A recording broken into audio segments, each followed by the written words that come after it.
ला बाबा ला। क्या लाऊं? तूने बोला ना 5 करोड़ देगा। अमीर आदमी देखा नहीं कि भिखारी की तरह भीख मांगना शुरू। Hey everyone, let's talk about Maisha and जय भानुशाली वियर्ड रिलेशनशिप। तो माइशा और जय भानुशाली को लेकर बहुत सारे डिस्कशंस चल रहे हैं और रिसेंटली सोशल मीडिया पर ये एक मेजर हॉट टॉपिक बन गया है, जहां बहुत लोग यह क्वेश्चन कर रहे हैं कि इन दोनों के बीच सिर्फ दोस्ती है या उससे कुछ ज्यादा है, क्योंकि दोनों बहुत ज्यादा साथ में स्पॉट किए जा रहे हैं। जब से इनके पुराने क्लिप्स पब्लिक में आना शुरू हुए हैं, फैंस के डिस्कशंस दोबारा सामने आने लग गए हैं। व्यूअर्स इनके बॉन्ड को और जय भानुशाली की पर्सनल लाइफ के र्यूमर्स को कनेक्ट करने की कोशिश कर रहे हैं, जबकि जय पब्लिकली माइशा को छोटी बहन की तरह इंट्रोड्यूस करते थे।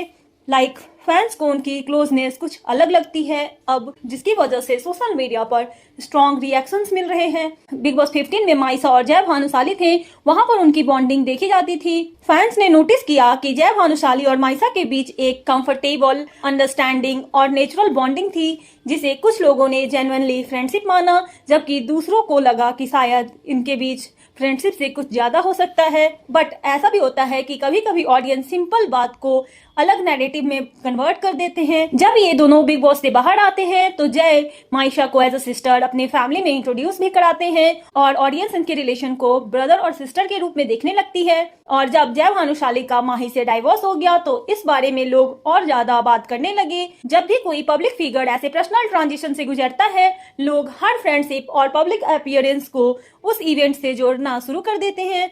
जय के केस में क्योंकि उनकी मैरिज उनकी पब्लिक इवेंट का एक सिग्निफिकेंट हिस्सा थी, इसीलिए किसी भी दूसरी विमेन के साथ र्यूमर ऑटोमेटिकली एक बड़ा ड्रामा बन गया कि दूसरों ने कहा कि ऐसा स्पेकुलेशन अनफेयर है और सिर्फ अजम्पशन पर बेस्ड है। यह चीज और ज्यादा बढ़ गई क्योंकि अभी अभी रिसेंटली जय और माही के बीच में डाइवोर्स हुआ है और कहा जा रहा था कि इनकी मैरिज बहुत सालों से ठीक से नहीं चल रही थी। सडनली उनके सेपरेशन के बाद माइशा के साथ इतना क्लोजनेस आना लोगों को समझ नहीं आ रहा और माइशा जय के डाइवोर्स के बाद बहुत बार इनके साथ स्पॉट हुई है और अब लोग ये सब बातें पूछ रहे हैं कि अब जय पहले की तरह क्यों नहीं रहते, पहले इतना क्लोजनेस क्यों नहीं था और इतना ज्यादा ये दोनों साथ हैंग आउट क्यों नहीं करते थे जितना इनके सेपरेशन के बाद करने लगे हैं।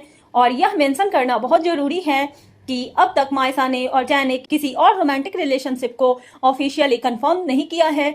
यह पूरी डिस्कशन का सबसे स्ट्रॉन्ग पॉइंट है और बहुत सारे र्यूमर्स के बाद जय ने कुछ रिप्लाई भी दिया था और कहा था आप लोग कब से पैप्स के पोस्ट देखकर उससे खबर मान लेते हैं, उन्हें क्या है, उन्हें इससे व्यूज चाहिए। लेकिन इंटरेस्टिंग बात यह है कि जय की क्लियरिफिकेशन के बाद भी ड्रामा खत्म नहीं हुआ, बल्कि बात और बढ़ गई और बहुत से लोगों ने कहा कि अगर सच में इनका बॉन्ड भाई बहन जैसा है तो फिर इतने ज्यादा स्ट्रॉन्ग र्यूमर्स क्यों उठ रहे हैं। पर if you don't know, let me tell you, Maisha Jai Bhanushali को 6 ईयर्स से राखी बांध रही है और उनका रिलेशन एक ट्रस्ट और रिस्पेक्ट से जुड़ा है। कुछ लोग कहते हैं कि इसके बाद स्पेकुलेशंस बंद हो जाने चाहिए, जबकि कुछ लोग उल्टा और बोलने लगते हैं कि ये सब बस र्यूमर्स को कंट्रोल करने का तरीका है। बहुत से लोग ये भी कह रहे हैं कि he is pretending to be her brother. So yeah what's your thought on this? Let me know your thought in the comment below. And अगर आप चैनल पर नए हो तो चैनल को सब्सक्राइब कर देना, वीडियो को लाइक कर देना।